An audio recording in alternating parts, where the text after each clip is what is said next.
তো আমি বলবো যে আপনার এই শরীরে রক্তের কোলেস্টেরল একটা লেভেল আছে, সেটাও আপনাদের দেখা উচিত। কারণ যদি আপনি রক্তের কোলেস্টেরলটা মাপতে না পারেন, তাহলে একটা সময় ঘুমের মধ্যে আমরা স্ট্রোক করি, সকালবেলা বাথরুমে গোসল করতে গিয়ে স্ট্রোক করি।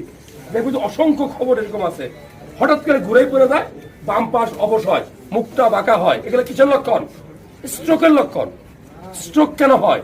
এই যে আমাদের যে হার্টে যে ভেসেলগুলো আছে, ব্রেনে যে ভেসেলগুলো আছে, অর্থাৎ আর্টারি, আমরা বলি রক্তনালী, যদি এগুলোর ভিতরে, এই রক্তনালীর ভিতরে টিজি বুঝেননি, কোলেস্টেরলের মধ্যে সবচেয়ে খারাপ যেটা টিজি, এলডিএল, এটা আপনারা বুঝবেন রিপোর্টটা করলেই।